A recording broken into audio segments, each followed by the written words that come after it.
What's going on, workforce? Brian here. Chris here. And today we're talking about, hey, what happens when you accidentally doesn't make sense because I don't know. What happens if you happen to use a jump potion, find yourself in a world of regret and or stress. In fact, this is coming from a specific comment. We're going to dive in. We're going to do the full comment here for you. But Chris, who's sponsoring today's post? So today I want to go ahead and announce that now we are moving to where I'm doing giveaways on every single level of hype train that we hit over on Twitch. That ranges from things like I'm giving away Gil to giving away things you can make us say in videos. I got something I got to say today. So it's a whole range of rewards, some physical merch that we're mailing out, just little stuff. And yeah. Thanks to those of you supporting us over on Twitch. And I'm going to try to remember. And so Chris is on point to actually have me remember to ask whatever the phrase is. So you guys, if you're watching here on YouTube, be sure to hit that like button and subscribe button. But beyond that, towards the end of this video, if you don't know what the phrase, I keep saying that pays is, but it doesn't really pay.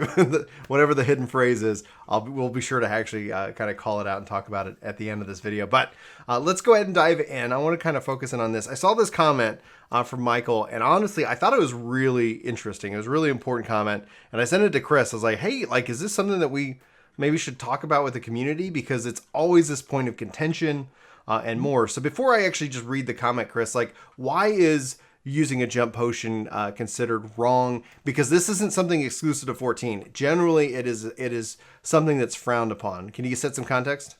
Yeah, so as games get bigger and bigger, right? When you talk about games that have multiple expansions, they've suffered the chronic problem of being successful over sometimes decades. And what that does is anybody who wants to come in new, they go out to streams, they see people running new content. They go out and talk to friends, they hear people talking about new content. They go out and look up reviews, they watch YouTube videos. They hear about this new content. They hear about this new amazingness, the reason that we're in it now. And in theory, the game is the best it's ever been. That would be the goal of any expansion, whether or not they hit that. And so their desire is to get in this new content, and the amount of time it takes to get there gets longer and longer and longer and longer. And so games offer these services. We're not talking about using third-party boosts. We're not talking about breaking terms of service in any way. Right there on the MOG station, right there in the store, they sell the ability to get your character into the current expansion. They kit you out in a set of gear. They give you some initial resources. They jump you right to the end. The common complaint about this is people believe that you miss out on learning how to play, but that implies that questing teaches you how to play, that it teaches you how to be a healer in a party, that it teaches you how to tank in a party, that it teaches you your black mage AoE rotation, and that's just simply not true. It also implies that somehow all bad play, depending on the person who's phrasing it, many times people are like, this is why people are bad now. As if like there was a time before boosts where we were all good at the game. I'm perfectly capable of being bad at my jobs. I've never purchased a boost. Very, very capable. That has no bearing on that. And so that's the common complaint. And then naturally the question is, well, do they really care for the game as much as I do? Are they invested as much as I am? And that starts to be a much larger conversation, which is, I think, where this comment kind of comes from. Yes. So let's go ahead and start and dive right in. Michael says, would love to get a reaction/response to. So you've done the unthinkable. You've bought a job and story advancement skip potion. Now what? That says it all. With the dread of a bottomless quest log, when I first tried the game years ago, still burned into my mind, I caved. All I kept hearing was how amazing Shadowbringers was. But when I considered coming back to the game, I had a wall of how much I had to do before I could reach it all in front of me. The service is offered legitimately by Square Enix, and I couldn't resist. I bought a class and I unlocked Gunbreaker. So not only here, just to kind of set it up, is that bought a class and then unlocked Gunbreaker. That's how I'm reading it. So he has essentially a level 70 and now Gunbreaker at 60 in this case. Then what's up? Yes, that's how I'm reading it. Okay. And then I've been having a blast by myself. There is where the trouble lies. Having grown up on MMOs and video games in general, I know how integral the journey to cap can be learning the mechanics of the game. In the end, I only ended up hurting myself. Now watching your videos, seeing how much fun you and community having, a big part of me wants to join in, but I feel like I'm too late to get into the game and learn some things and not ruin the group's experience. I don't want to be a burden. Maybe I'm just the only one in this situation. I imagine I'm not, Any advice on how to approach this? I am currently watching your guides, but is that even enough? And guys, I'm a huge fan, love the content you put into bringing your content guides, and have a real approachable energy. And as much, this is all flattery at this point, and much as I can tell from the other side of the computer screen, it really seems like you're a good people. Wishing you all the best. Thank you, Michael, for this. It is so perfectly worded. That's why when this, like, reading his comment, I was like, he is definitely not alone. He is definitely not alone. And I don't know, I wouldn't go as far as to say like Michael's in the majority of players, but there's that, you have the FOMO because you have every advertisement. I mean, we're guilty of being a part of that. Like, we're playing Shadowbringers. Like, we're not playing Stormblood. We're not playing Heaven's Word right now. We're in Shadowbringers. And so there's the sense that, hey, you didn't get on the train 10 years ago. Is it worth it getting on today? So there's a couple of things to break down. Chris, what stands out to you the most? What's the most pressing thing you want to address first? First of all, they're playing tank, which is a role that plenty of people who played since 2.0 still aren't comfortable doing. Mm-hmm. So you can't be behind the curve there because there's already people that are not comfortable doing what you're doing. Second of all, you're playing a job that starts at 60 and you started it at 60. So that job was designed to be picked up, not at level 1. Mm-hmm. So you didn't boost a job that even had a level 1 experience available. It starts higher than that. We're about to get a whole new round of healers who started their healing experience at level 70. Mm-hmm. We're about to get a whole round of melee DPS who possibly started their first melee DPS at level 70 because we're getting one of each next expansion. And so I would say the game clearly does not associate being at level 1 to cap with being the premier experience, because every time they add a job now, they don't force you to start at level 1. As a matter of fact, they don't design those jobs well to go into low level content. Red Mage, Gunbreaker are two jobs that I've spent some time with. I assume Samurai is the same way. They don't actually feel good when you take them back because they weren't even designed to be in that content. They're allowed to be in it and they're usually incredibly overpowered. But the rotation to Gunbreaker doesn't feel good in low level content because it wasn't designed to be in a Realm Reborn content. So when they were spending time designing it, it seems like they spent very little time thinking about what it would play like at 50 compared to what it will play like in current content, where it actually feels really thoughtful and really deep and meaningful. I really don't enjoy Gunbreaker at all compared to the other tanks when I sink down. I did not enjoy Paladin at all until it hit 50 and then plus. It was like all of a sudden it's like, okay, now I understand. This is the completed thought. It's thought. And that was obviously back in ARR. And since then, that bar kind of keeps getting pushed foremost and outwards in that regards. Go ahead. So I would say, like, first of all, you're coming at the game from an area that many people are new, regardless of that they're new. So you're not actually coming at this problem from where I would think the bigger community resistance would come from. Being new in the content, 4-man dungeons at this point, this expansion, more so than any previous expansion, feel like a 4-person scenario for story. That's what they feel like. They feel like a story delivery vehicle. The battle content in them does not feel challenging for the most part. I think Amnesis and Niter is the one probably exception where it can actually get a little bit nasty because they let you pull a little bit bigger than you should. Don't get me wrong. Once you're comfortable with it, pull the whole thing. It's awesome. But it's definitely a stark contrast with like the 2 most recent dungeons where the most you can do is like a double or triple pull. You can't do that much. Mm-hmm. I would say with battle content, starting with guides, getting to know the content, getting to know your class, telling people you're new, the casual content in this game is incredibly approachable. With tank stance, tanking is easier than ever before to get done at a base level. Getting into Savage, there's people who've been playing for 7 or 8 years now and have never touched Savage or Extreme. So you're not any later than them just because you started later. So that's always going to have learning parties. So I would say from a battle content standpoint, this game is not a game that I think bars new players from getting caught up in.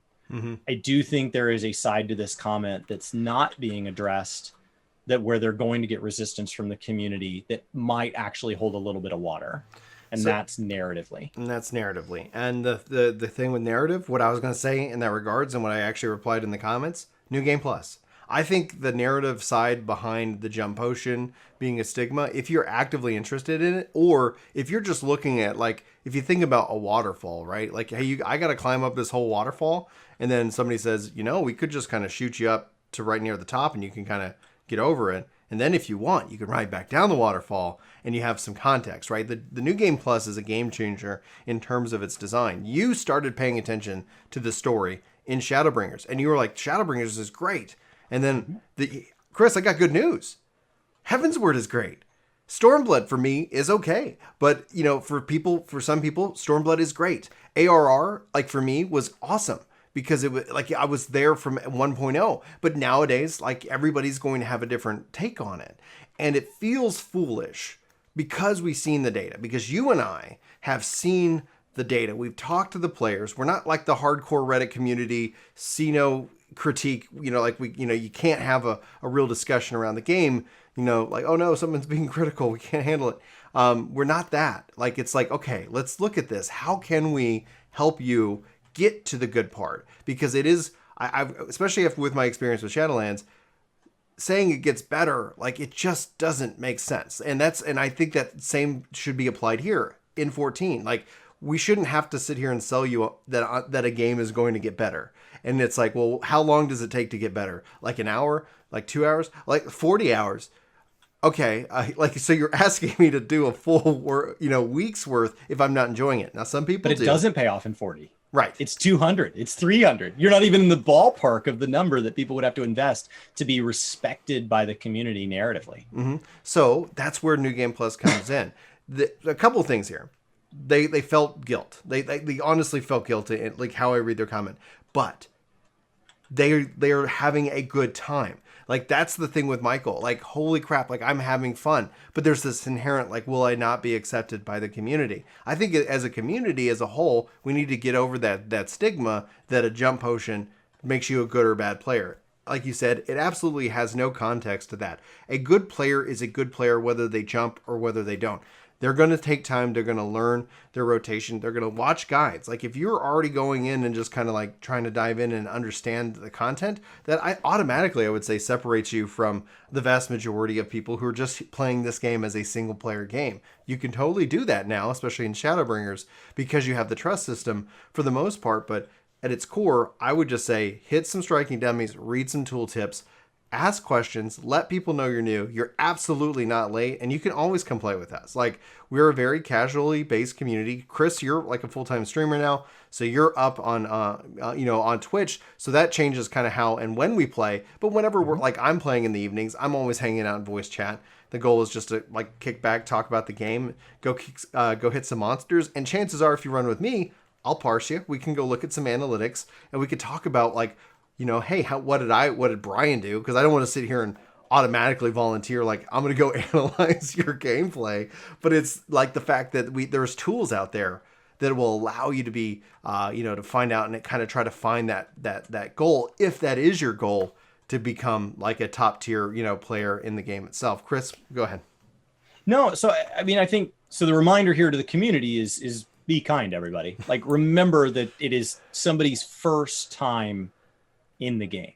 And so we need to extend the attitude to them that we would want extended to us. And on the new player side, just because you level up legitimately or just because you boost, neither one of those gives you the right to come in and act like you own something. We don't own it, and we've been here. Right. So a new player definitely doesn't. There's no ownership where they get to come in and say, I get to make everybody else's life terrible because this is my sub and that's my right. Like, this game does not treat you that way. This game will ban you for that kind of activity. So like, having a reasonable attitude coming in, and that's what this comment says. Like, I just want to do right by this community. I've made what I felt like were educated decisions up to this point. Did I pass the point where I could be a reasonable contributing member? Is that still in front of me? If so, how do I take actions to do right by this community? Because I really like what I'm seeing here. And I would say then just keep approaching everything with that attitude. Doesn't matter if you guys are skips or not skips. Doesn't matter if you've taken breaks, if you've been playing since 1.0 and you've played literally every single day the servers were live. You should always be bringing that attitude. How do I continue to be a contributing good member of this community? How do I not make someone else's play experience worse? And every time you switch jobs or roles, there's always going to be new experience. The more you know about this game, the starker it's going to be when you get into a piece of content that you don't know what you're doing. The world first savage can clear Savage at a pink parse on every job in the game, knows all the lore better than Ethis and Anonymous. They're amazing, but they've never, ever, ever done anything in the Golden Saucer. Well, they're gonna be lost. When you ask them questions about Triple Triad, they're gonna be confused. We're all new at something. We're all bad at something. Odds are most of us find ourselves regularly running into multiple things we're bad at. Just own that and try to improve. It's totally fine. And then tell people where you're at. Don't come in and say, yeah, I've been playing this game for a while. I'm pretty much like the most amazing gunbreaker.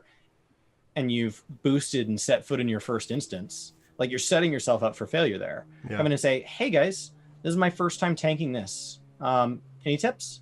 And like, most people really are reasonable. And then the announcement to everybody else is just be kind to everybody. Like, just understand that you were not born being good at video games. And like Brian said, if you're good at video games, you're probably good at video games. If a world first raider comes over from WoW and takes that same attitude and reads their tooltips and goes to the Balance Discord and watches Desparius's videos and all that, they're probably going to be amazing at 14 in way less hours than somebody who this is their very first MMO. Yeah. But that's because it's going to piggyback off that skill set. Absolutely. And I would actually kind of add, like, to Chris's point, like, I've played this game for almost 5,000 hours. And just last week, Chris pointed me and said, hey, you see all those little white icons on your inventory grid? That means you're spirit bonded with those items. You can go, extract materia from it. And I was like, that's so convenient. Like, I never, like, because there was a change. I remember that was the aspect, but I was trained that you lose the piece of gear. And it's like, okay, I guess that is something to do when I don't need the gear and I don't want to put it on a retainer. But then I was like, oh, my gear is actually farming materia for me. And just that reminder, that pointing, like, yeah, Brian, you've played this game a lot, but there's still something you can always learn. And it's actually, like, I would apply, like, how I think about life, especially with programming, is that if you think that you're an expert programmer, you're in trouble. Like, there's always something to learn. There's always something to ask questions about.